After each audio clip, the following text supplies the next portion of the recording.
Greetings, Njolantru, Kiba Azuran. Welcome to this Star Trek Online Starship review. Please, members of the Federation, the Klingon Defense Force, the Romulan Republic, and our esteemed guests from the Dominion, get comfortable as we discuss this free-to-acquire ship from Star Trek Online. So, it shall be a ship review, and let me immediately introduce you to the compiler Science Dreadnought. I have acquired this ship on the day of release via buyout at 6,000 Zen. Well, actually, a little bit less. And some of you may have noticed, if you were there for the stream when I was testing it, I did one cycle of the Omega molecule collecting. What can I say? Now, things may not have gone fully to plan, but having this ship in hand means we get to discuss some interesting details as well as some letdowns. But since the ship is free, any letdown is relatively minor. And this ship is actually very capable. So, without further ado, let us start with the stats, which are quite impressive. Now, being released on the same day, we do have a world raiser of a problem, something I've not quite got my hands on yet, but don't worry if you're after that ship for its defensives. Well, this Science Dreadnought may be just as equally good of a tank. Keep that in mind as we continue.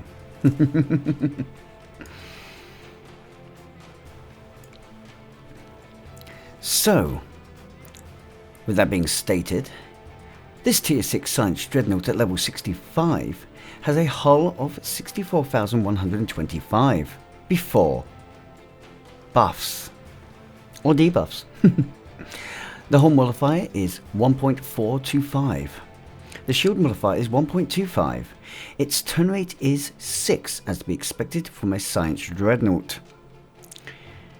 Impulse modifier is 0.15 and an inertia rating of 50. With an antimatter warp core, its bonus power settings are plus 10 to shields and plus 10 to auxiliary. 4 forward and 3 aft weapons gives it a lot of firepower, especially since it can equip dual cannons.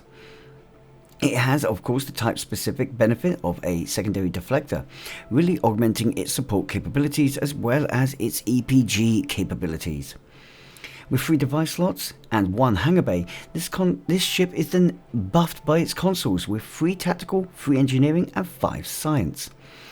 Of course, in an EPG build, in the atypical EPG build these days, the number of science consoles is not 100% relevant, unless you're going for the more cheap to access, high power EPG, which is kind of an oxymoron.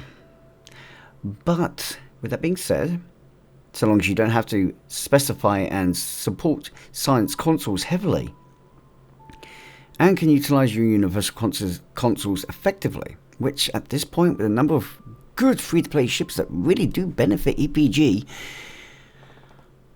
is actually more feasible these days than it used to be, especially when I started playing. This ship is, without looking at any other stats, 100% a must grab if you are an EPG player, or someone that prefers side DPS, should I say. This ship has incredible capabilities there. If you are a tank, well, do not be disappointed by only 3 engineering console slots. This ship still tanks like a beast. With incredible capabilities as a regenerative hull tank, it also has quite sizable shield tanking capabilities. And if you utilize them correctly, you will find that this ship does shield tank very well. Although there are some ships that definitely leave this one in its dust, I will acknowledge that. To continue on though, to really bring home how good this ship is, its bridge officers are unfortunately lacking in the tactical department. However, it can make up for that tactical weakness very easily with its temple. Now, I'm not a specialist in temple, which sounds stupid considering I'm a support player. But I will say this, it has the right temple seating to allow for decent DPS as well as support via the temple seats. It has a Ensign Engineering, a Lieutenant Universal, 2 Lieutenant Commanders, 1 Tactical, 1 Science, and 1 Commander Science. The specialized seats are the Lieutenant Universal and the Lieutenant Commander Science. Both of these specialized seats are temple type. Like I said, plenty of capability to bring back firepower. Now, I would also like to acknowledge a little thing that was mentioned by some people in the actual stream. Yes, this ship is kind of slow moving, but it is very easy to augment that, so don't be too worried about that turn rate of 6 if you are a DPS player. And the real thing I want to bring up is, does anyone else want to joke about the eye? The eye of Sauron, maybe the eye of Shockwave. My ship is named a Terabyte, thank you Darth. I've got to say, there is a lot of fun you can have with this ship, and when we get to visual review, different video, you can definitely expect me to be making a few eye puns on that one. Right, Iconian?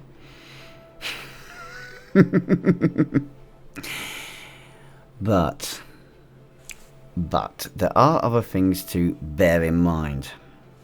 Now, for those who are interested as well, this ship's stats does throw in, its Admiralty stats does throw in a 32 Engineering, 35 TAC, and 71 Psi. As you can tell, the ship was thought to be balanced between tactical and engineering, with a heavy emphasis on science. Honestly, it's really not. It is more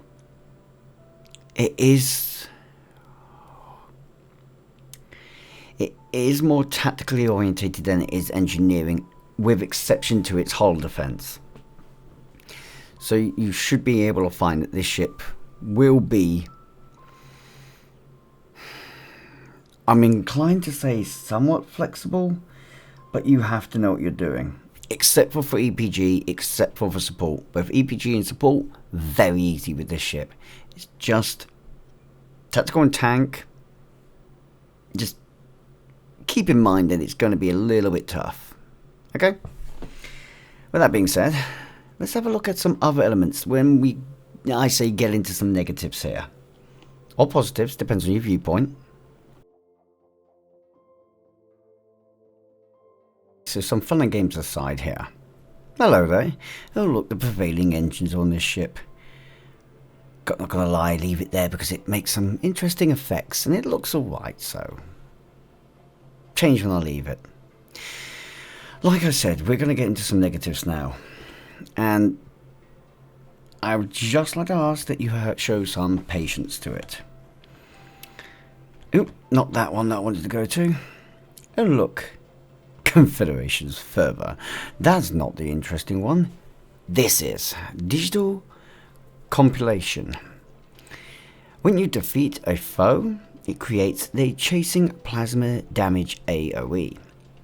Defeating a foe will transform them into a digitizer probe that chases foes for 15 seconds, dealing 462.5 plasma damage per second to foes within 2.5 kilometers. Side note, this plasma damage can be boosted. So yes, this is not the base damage you're seeing here, because I'm boosting plasma damage. That is, you are seeing my boosted level of plasma damage. It's not amazing, obviously, but it is effective enough, and if you know what you're doing with plasma, it is very easy to boost this.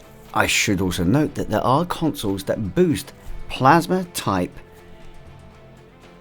EPG damage. On that side note, you don't just have to utilize them. For some reason, it is something I tested shortly after the stream just to double check what happens, and it's a fun little side effect. You can also boost this plasma damage via normal means. So how you'd normally boost your plasma energy weapons. Combining the two together can get these plasma numbers up quite high. So it sounds like the digital compilation is quite powerful. Here's the issue. Let's say I went for full tactical plasma boosting and this full set of science consoles plasma boosting. Okay. So on this ship I could take that up to 9 consoles boosting the plasma. But that is so hyper specialized around the plasma side of things and only the EPG plasma of the probes, because it doesn't always affect everything else. You can't necessarily boost EPG or exotic plasma damage, shall I say, via the normal TAC consoles. That's not normally a thing. And vice versa. You can't normally boost your plasma energy weapons via EPG boosting or exotic damage boosting, resulting in you're really focused on just the trait. And that's, if you kill the enemy, you get this. Be warned, yes, it has a huge amount of damage potential. Yes, it would be funny to really push that potential. But this trait,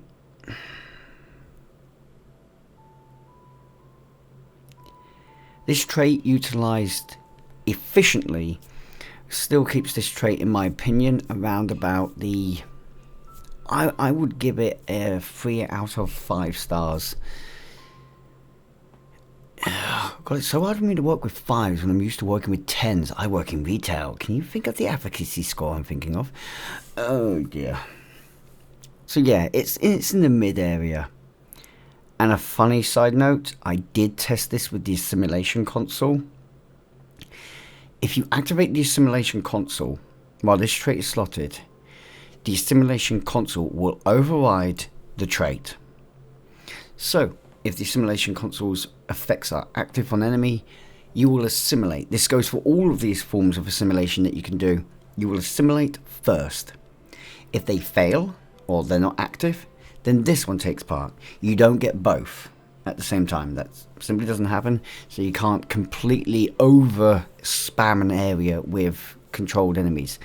Having said that, the way this trait works, you could still get a really insane number, especially on your beam fire at will builds. Just putting that out there. Okay, so now let's talk about another relative positive, maybe not, depends on how you view it. The volatile digitization matrix. It's another transformation console similar to the Jellyfish's one. Now, in my opinion, the Jellyfish's one is better because it's easier to spam it. It's slow, but utilizing it alongside other consoles, such as Sentry Mode, which isn't really a budget build thing, but okay, you can easily build a ship that just sits there and spam destroys, drags enemies in, spam destroys. That's the Jellyfish's console. This one is basically taking the opposite approach. This is a chaser with 2 problems. One, for the digitization probes that are created, just go wherever they feel like it. Well, they don't actually. They do go out on an angle, but it's a very limited angle. 90 degrees to be exact. 45 degrees in either direction. 2 off one way, 2 off the other. Spread out. I'll show you in a moment. And then there was one probe that you control, which is slightly stronger than the rest. That one gives you the insane boost, the active ability.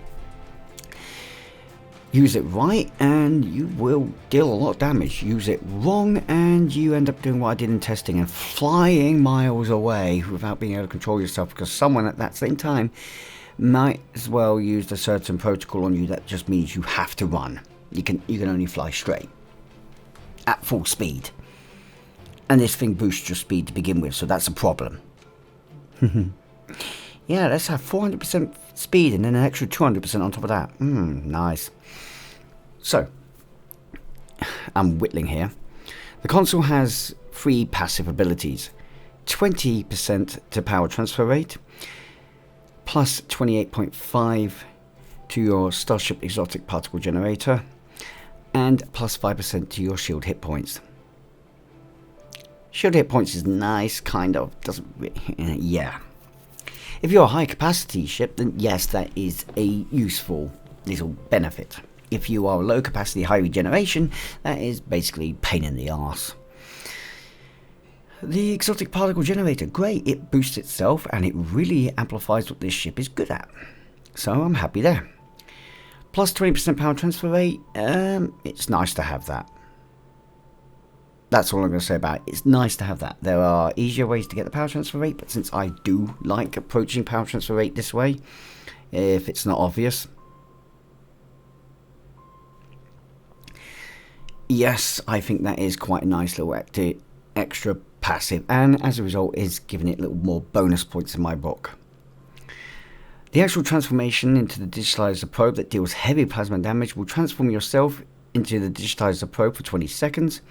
Your weapons and abilities are disabled during this time. You have a 400% flight speed and turn rate boost. You deal 2,483.7 plasma damage to foes within 5 kilometers of yourself. Note, this damage counts as exotic damage. Please be wary of that. It counts as exotic damage and is not boosted by anything that doesn't boost exotic damage, okay? It's not like the trait. When the transformation ends, you deal a massive amount of exotic damage again in the form of 20,376.8 plasma damage to foes within 5 kilometers of yourself. This is a very good ability to utilize when you have certain control abilities in place, which makes it very easy for you to chase the enemy, keep enemies clustered, or in general keep yourself nearby. The 4 digitizer probes are a bit of an awkward thing though. See, they are going to be at almost equal to your full impulse speed. They don't move off at your full impulse, and I have double checked this by changing how quick my ship can be, obviously by changing the impulse drive. No matter what, it's always, from what I can tell, and I've had to do some really rough maths with this, so I apologise. From what I can tell, it's 90% of your top impulse speed. Sorry, yeah, classify. Your top impulse speed, not your 90% of your full impulse speed. So if you were just to raise your impulse to maximum without going to full impulse, 90% of that speed is how fast they will move. They move on a select vectors in a total of a 90-degree arc, and there is no slowing them down unless you're over Earth space dock, in which case they seem to get caught up in the same impulse limitation that all other ships do. It's quite funny. These probes will deal 2,500 plasma damage themselves to foes within 5 kilometers, and the digitizer probes will detonate after 12 seconds, dealing an additional 20,376.8 plasma damage to foes within 5 kilometers. All of the damage of this console is boosted by exotic damage boosting. I almost wish this console worked just as well as the trait does, because if the console and trait worked both the same way, there would actually be an excuse to really hone in on Psi and Tactical, just to really boost both, just for the fun of overkill. Can you imagine how far you could boost that 20,000 exotic damage? 20k damage boosted by 100%, yay. Yeah, it's not actually that massive, is it? Okay, more positives, because I quite like them. Let's talk about the pets. The standard pet you get with it is the Digital Construct Drone. The Digital Construct Drone is similar in strength to a frigate, though a little bit... Actually, correction. It's similar in strength to a heavy escort. That would probably be more fitting of a description. The digitizer construct itself, well, has 2 digitizer plasma beam arrays, one forward, one aft, 1 dual digitizer plasma beam array forward, and a heavy plasma digitizer probe, forward again. Also has the subnucleonic pulse, beam overload, gravimetric conversion one, and digital impact. If its hull is low, essentially it pulls a kamikaze and goes slamming into the enemy. Base upgrade to this to the advanced version, not the elite, the advanced, and these become overload 2, gravimetric conversion 2, and, well, nothing else. The elite version changes beam overload and gravimetric conversion into 3 rather than 2. They're okay. I will also note right now, by launching one, dink, hello there little friend. When I say these are sort of heavy escort in strength, they are a little bit better hull than a heavy escort, but not amazing. And yes, I will get a good look at them when I do the visual review. And unlike a lot of visual reviews recently, I'm actually really enticed to do this one. They're quite good looking too. Gotta give them that, eh? Give them that credit. Sorry, I got long-winded here, so I cut myself a second. Let's go back to negativity. Heavy plasma digitizer probe. What you get on the ships? The little hangar pets. Yeah. So for the sharp eyes, you will have all noticed it very quickly and gone, oh, you've got to be joking. For those that haven't realised it yet, this plasma torpedo, heavy plasma torpedo, is that a benefit? Has a 30-second recharge time. It's basically, I'm going to be blunt here, straight for you. It's a tricobalt device.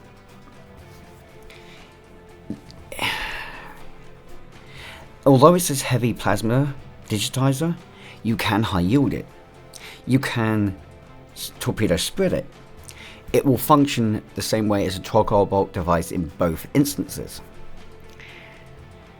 It's a minor issue though. The tricobalt device has a better radius effect, I believe,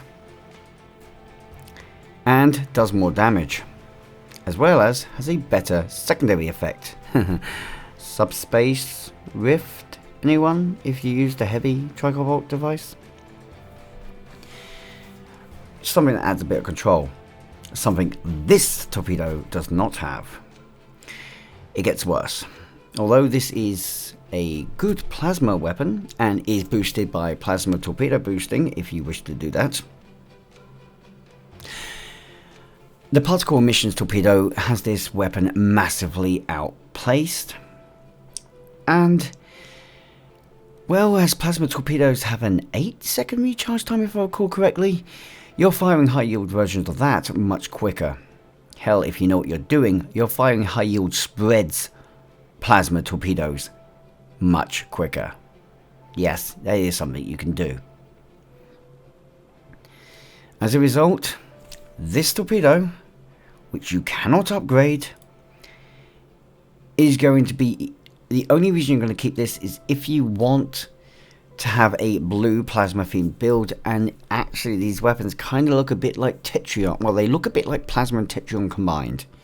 If you wish for that fun, you will see them in a bit. The plasma digitizer beam array, this is another side thing to talk about. I'm going to put it very simple to you guys. It's a plasma beam array. I'm not joking. Every aspect of it, you should be able to relatively tell by looking at the screen, but every aspect of this plasma weapon is identical to a standard plasma beam.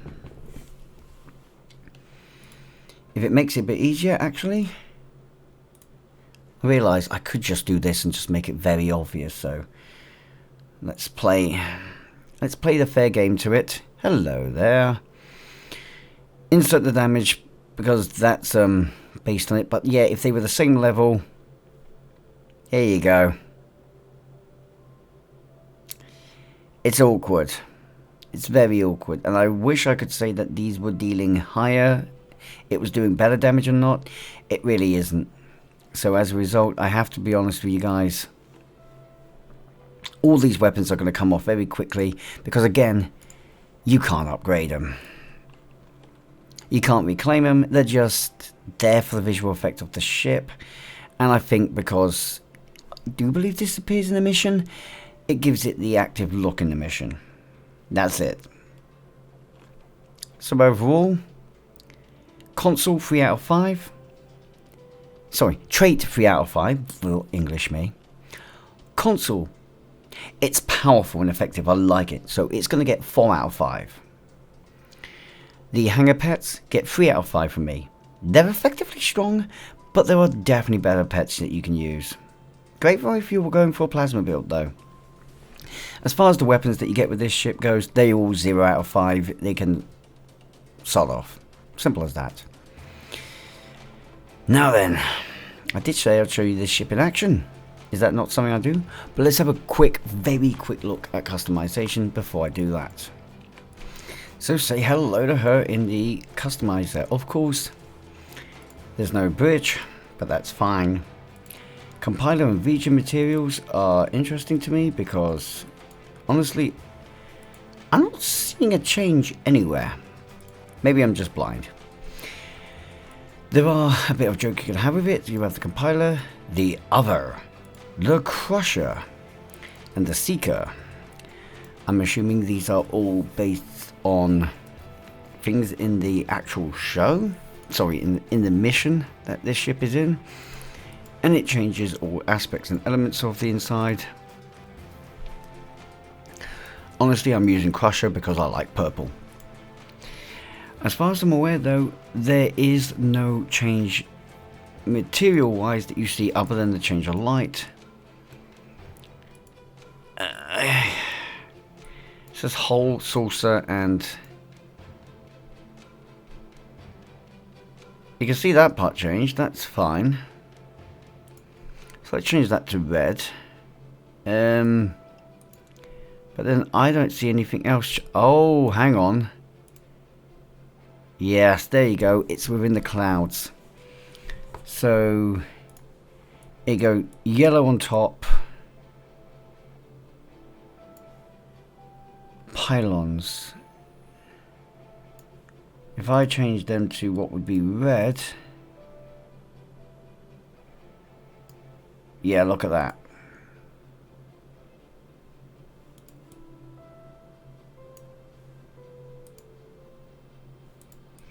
Okay, cool. Right, anyway. That's something I've just seen there, don't mind me. Customization away. Let's go take this ship in action. I'm going to do 2 things with taking this in action.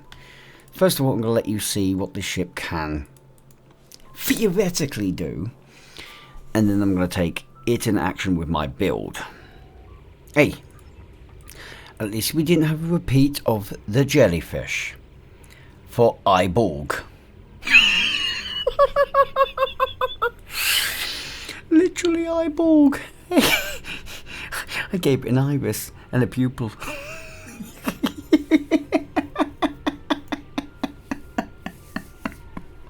I'm sorry.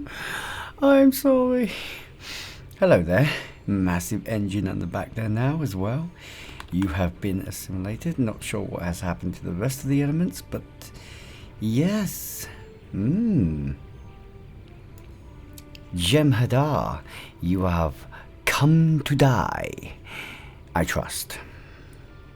Like this. And I guess this would be an optimal time to show off the digitizer as well. So here's the console in action. And like I said, they go off on a set angle while you do your own thing. As you can see, their speed is quite high, so it's a bit awkward, but get yourself in position and it's not going to matter too much. Because that damage is massive. Oh, and yeah, these plasma weapons, they at least have an interesting sound. I mean, kind of interesting at least.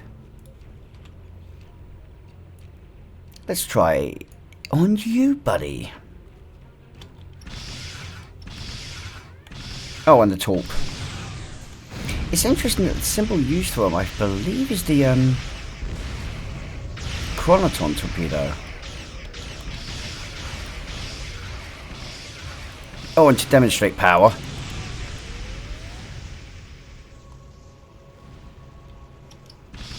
As you can see, this spread does boost its power a little bit, just as the Tricobalt does, but not greatly. Damage output from these weapons are moderate. Just not something I can get behind, really.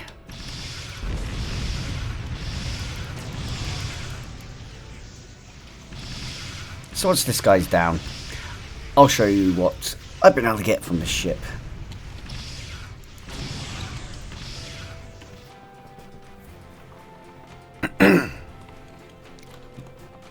You know how it is, Nightfall. Iconian. Wait, what? So how do you like the Iconian? Iconian?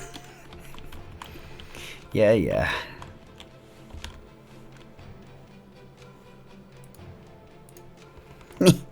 I spy with my little eye a little bit of Section 31.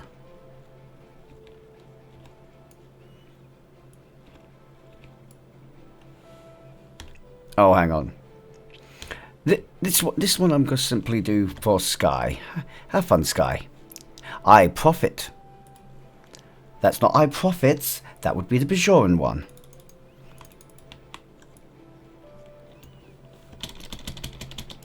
You can certainly try.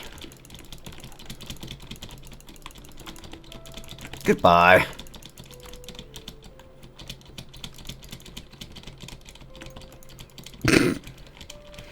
Okay, this could go badly for me, considering the type that it looks like I'm going to be fighting for the final clasp. But we'll push our power through.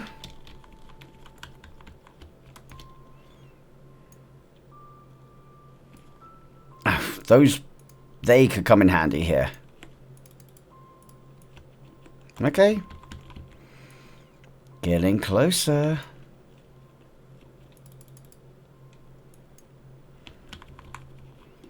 Whee! I'm coming for you. Do you want to have fun? You want to go boom? You want to go boom? They're not going to last very long.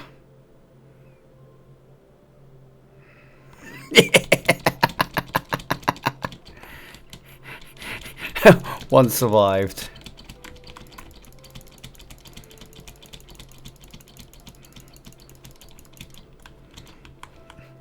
Look, all these little probes running about.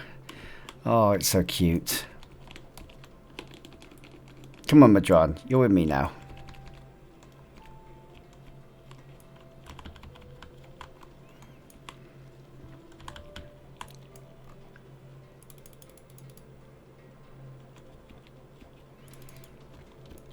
Yeah, and not a moment too soon indeed. Let's get round behind him.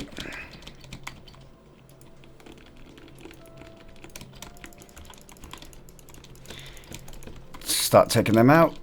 Gravity well. Get all the hypes in. This can be so powerful and effective here.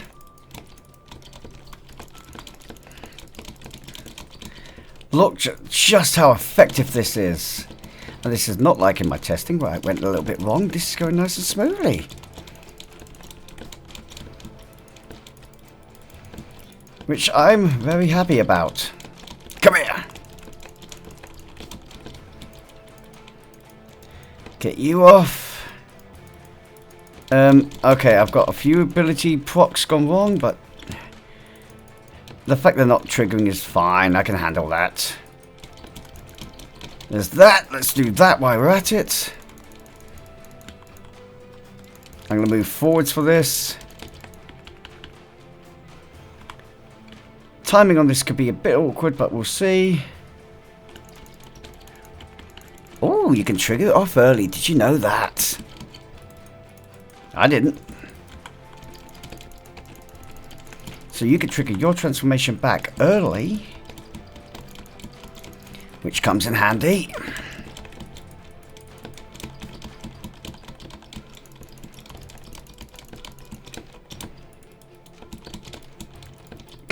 This is just getting silly now.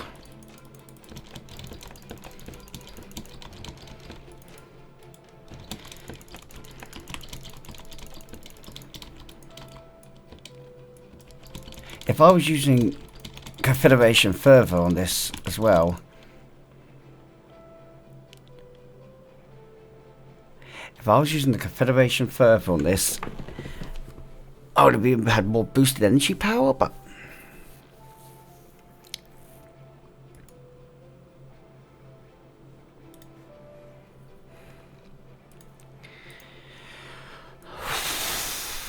that doesn't look like a lot of kills there, but that felt effective and I like it. So, just a second.